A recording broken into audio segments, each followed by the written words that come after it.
आजकाल मराठीमध्ये खूप चांगल्या प्रकारचं कंटेंट येत आहे. स्टोरी लाईन असू द्या किंवा ॲक्टरची ॲक्टिंग असू द्या, सगळं अप्रतिम दर्जाचं येत आहे. पण त्यांना तेवढा मान सन्मान किंवा तेवढी प्रसिद्धी भेटत नाहीत मराठी कंटेंटना. किंवा तुम्ही फिल्म बघू शकता. आत्ताच एक स्थळ नावाची फिल्म रिलीज झाली आणि खूप सुंदर अशी स्टोरी लाईन होती. खूप सुंदर प्रकारची गोष्ट होती. प्रत्येक जण जो बघणारा प्रेक्षक वर्ग आहे, प्रत्येकजण त्या कहाणीशी इतकं रिलेट करू शकत होतं. बट ज्यावेळेस मी फिल्म बघायला गेले त्यावेळेस थिएटरमध्ये सोडा तुम्ही पूर्ण दिवसभरात एकच शो होता आणि एक नॉर्मल थिएटरमध्ये तर शो पण अस्तित्वात नव्हता. ती फिल्मच नव्हती. त्याच्यासाठी एक मेन थिएटरमध्ये जावं लागलं. म्हणजे एवढं चांगलं कंटेंट, एवढा चांगला सोशल इश्यू आहे, पण त्याच्यासाठी फिल्म पण थिएटरमध्ये नाही. ही खूप जास्त लाजिरवाणी गोष्ट आहे मराठी प्रेक्षकांसाठी. तर तुम्हीही आतापर्यंत हा मूवी पाहिला नसेल तर नक्की जाऊन बघू शकता. त्याचं नाव आहे स्थळ. तुम्ही मे बी भरपूर लोकांनी हा ऐकला पण नसेल ह्या मूवीचं नाव, आणि आता फर्स्ट टाइम ऐकत असाल तर प्लीज नक्की तुम्ही बघा. खूप चांगला मूवी आहे आणि खूप रिलेट करू शकणार त्या मूवीशी तुम्ही.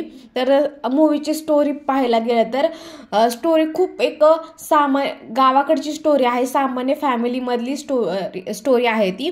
तर सविता नावाची मुलगी असते, तिच्या अराउंड ती स्टोरी आहे. आणि बेसिकली ना एक कुटुंब असतं, एकदम नॉर्मल मिडल क्लास कुटुंब असतं.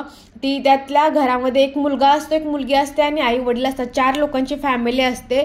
डोंगर गाव या ॲक्च्युअलमध्ये गावामध्ये ही फिल्म त्यांनी पूर्ण शूटिंग त्याचं त्या गावामध्ये केलेलं आहे. आणि असं काही वेगळं असं एक्स्ट्रा ऑर्डिनरी केलेलं नाही. एकदम साधा सिंपल मेकअपची गरजच नाही या फिल्ममध्ये असं आपण म्हणू शकतो. आणि इतक्या रिअलिस्टिक प्रत्येक सीन हा इतका रिअलिस्टिक सीन होता ना, इतकं मस्त प्रकारे त्यांनी त्या स्टोरीला स्क्रीनवरती प्रेझेंट केलेलं आहे. आणि प्रत्येक सीनना खूप मस्त ते एक्सप्रेशन, स्पेशली ह्या फिल्ममध्ये ॲक्टरची जी ॲक्टिंग आहे ना, इतकी नॅचरल ॲक्टिंग आहे. कुठेही काही जास्त ओव्हर केलेलं नाही. एकदम मस्त अशी स्टोरी आहे. तर एकदम रॉ सिनेमा आहे. जर तुम्हाला पाहायचं असेल तर नक्की तुम्ही जाऊन बघू शकता. सिनेमा पाहिल्यानंतर आज आपण जर जे सिटीमध्ये राहतात त्यांना ह्या गोष्टीची जास्त कल्पना नाही, की त्यांना बघितल्यानंतर वाटेल की आजही असं होतं का मुलींच्या बाबतीमध्ये. त्यांना एक क्वेश्चन मार्क पडेल की असं कुठे होतं, पण आजही गावाकडे असं होतं. बेसिकली स्टोरी एका मुलीची आहे. एकीकडे मुलगी सकाळी लवकर उठून घरातली कामं करून शिक्षण करण्यासाठी इतकी धडपड करते, नोकरी करण्यासाठी धडपड करते, प्लस MPSC UPSC करते, सरकारी जॉबसाठी तयारी करते. आणि दुसरीकडे तिचाच भाऊ 9-10 वाजेपर्यंत असा घरामध्ये झोपलेला असतो. उठून बापाला प्रश्न विचारतो की तुम्ही माझ्यासाठी काय केलं, आणि जर तुम्हीही त्यावेळेस माझ्यासाठी 12 लाख रुपये भरले असते ना तर मला आज नोकरी लागली असती. तुम्ही काय केलं माझ्यासाठी. आणि हे सगळं बोलून गावात जाऊन 4 पोरांमध्ये बसून तंबाखू खाणे किंवा एकमेकांचं गेम खेळणे, PUBG करणे, एकमेकांवरती शिव्यागाळ करणे, ह्या गोष्टी, बापावरून बोलणे, ह्याच गोष्टी करत असतो. बेसिकली प्रत्येक गावाकडच्या विद्यार्थ्यांची, स्टुडंटची अशीच सुशिक्षित बेरोजगार आहेत असं म्हणू शकतो. आणि स्पेशली राजकारणाच्या नादी लागून किंवा इतक्या एक प्रसिद्धीसाठी खूप असा बेरोजगार वर्ग झालेला आहे, स्पेशली मुलांचा.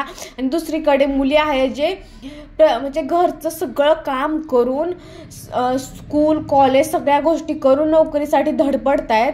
आणि त्यांना इतक्या लहान वयापासूनच लग्नासाठी किती पाहुणे येतात. एक झालं की एक पाहुणे येतात. आणि ते पाहुणे तिला इतके प्रश्न विचारतात की तुझं नाव, गाव, उंची, रंग, चालून दाखव, जेवण येतं का, कांद्या पोहेचा कार्यक्रम, ह्या सगळ्या गोष्टी त्याच्यामध्ये दाखवल्या आहेत. की त्यातून एक मुलगी तिला प्रत्येक गोष्टीवरून जज केलं जातं की तुझा रंग सावळा आहे. प्रत्येक वेळेस रिजेक्शन त्या मुलीला मिळतं. त्यावेळेस तिचा जो कॉन्फिडन्स असतो कसा कमी होतो. त्याच्यानंतर त्याच्या आईवडिलांचा पण कॉन्फिडन्स किंवा प्रत्येक वेळेस येऊन मुलीला रिजेक्ट करून जातात.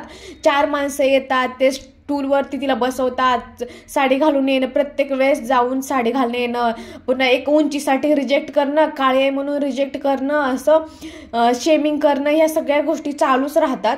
आणि ह्या सगळ्या गोष्टी एका मुलीसाठी ती ज्यावेळेस त्या फेजमधून जाते ना त्यावेळेस ते किती कठीण असतं आणि किती त्रासदायक असतं ती एक मुलगी समजू शकते.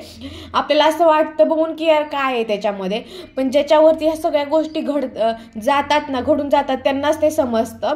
बेसिकली आपल्या सिटीमध्ये तरी मुलींना विचारलं जातं की बाबा ह्या सगळ्या गोष्टी कोणता मुलगा आवडतो नाही आवडतो, पण गावाकडे आजही अशा प्रकारची लग्न केली जातात आणि त्याच्यामध्ये त्यांना काही चुकीचं वाटत पण नाही. ही गोष्ट या फिल्ममध्ये इतक्या सुंदररित्या दाखवलेली आहे.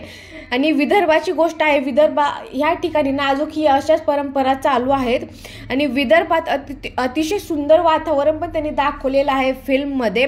आणि आपण एकीकडे बोलतो की स्त्री सशक्तीकरण एकीकडे आपण बोलतो आणि दुसरीकडे स्त्रीच्याच बाबतीत तिला स्वतःच्या लाईफचा एक डिसिजन घेण्याचा पण हक्क नाही, अधिकार नसतो. ही गोष्ट ती फिल्म इतक्या सुंदररित्या दाखवते ना, तर ही फिल्म बघणं मतलब असं तुम्ही जर ती पिक्चर बघितला, फिल्म बघितली ना, तुम्हाला रियालिटी समजेल त्या मुलींची आणि किती गरजेचं असतं की अशा प्रकारचे फिल्म, अशा प्रकारच्या सोशल इश्यूवरती बोलणं. तर सचिन पिळगावकर सरांचं तर मनापासून धन्यवाद की, आणि ह्या फिल्मला रिलीज होण्या अगोदर भलेही ह्याने जास्त पैसे कमवले नसतील पण ह्या फिल्म रिलीज होण्या अगोदर ह्याला इंटरनॅशनली खूप सपोर्ट भेटलेला आहे. खूप अवॉर्डनी त्याला अवॉर्ड खूप जास्त भेटलेले आहेत आणि खूप चांगली स्टोरी लाईन आहे. त्यामुळे तुम्ही ही पिक्चर नक्की कंपल्सरी बघितलाच पाहिजे. आणि ह्या चित्रपटातून दिसून येतं, म्हणजे ह्या चित्रपटातून आपल्याला समजतं की स्त्री सशक्तीकरण किती महत्त्वाचं असतं. की स्त्रिया फक्त बोलणं वेगळं, स्टेटस लावणं वेगळं. एक दिवस ह्युमन डे सेलिब्रेट केला म्हणजे तुम्ही खूप जास्त फ्रीडम दिली स्त्रियांना अशी होत नाही. तुम्ही प्रत्येक दिवस हा स्त्रीचाच असतो असं म्हणायला पाहिजे. आणि ज्यांना स्वतःच्या लाईफमधला एक डिसिजन घेण्याचा अधिकार नाही तिथं स्त्री सशक्तीकरण आहे असं कसं म्हणू शकतो आपण? म्हणू शकत नाही. आणि ह्या चित्रपटामध्ये, आणि जर तुम्ही कॉमेडीच्या प्रेमात असेल तर कॉमेडी पण आहे चित्रपटामध्ये, त्यामुळे नक्की बघा. जर तुम्हाला ही जी मूव्ही आहे ना एकदम गावाच्या मातीची त्याची नाळ जोडलेली आहे आणि ज्या चित्रपटाशी गावाच्या मातीची नाळ जोडलेली असते ना, तो चित्रपट, अशा स्टोऱ्या खूप चांगल्या असतात आणि त्या रिअल बेस असतात.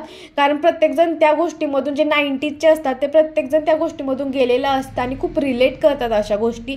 आणि गाव ते गाव असतं, त्यामुळे हा त्यातला पूर्ण जो आपल्याला त्यांना दाखवून द्यायचं होतं ना ह्या चित्रपटामधून, जे तुम्हाला त्यांना दाखवून द्यायचं होतं ना ते प्रत्येक प्रेक्षकांकडे पोहोचलं पाहिजे. आणि मे बी जे मूव्ही बघतील ना त्यांच्यापर्यंत ते नक्कीच पोहोचेल अशी अपेक्षा मी तरी करेल. आणि मी फिल्म बघून आले आणि मला खूप जास्त फिल्म आवडलेली आहे. 10/10 मार्क ह्या फिल्मसाठी. तुम्ही पण नक्की जाऊन बघा आणि अशा फिल्मला सपोर्ट करणं आपलं कर्तव्य आहे. आणि मराठीमध्ये इतक्या सुंदर प्रकारचे कंटेंट आहे, स्टोरी आहेत, पण आपल्याला ह्या आवडतच नाहीत. आपण स्वतःच त्यांना प्रतिसाद देत नाही आणि आपण दुसऱ्यावरती बोट करतो, तर हे चुकीचं आहे. तुम्ही हा फिल्म नक्की बघा आणि व्हिडिओ पसंत आला तर लाईक, शेअर, सबस्क्राईब करायला विसरू नका.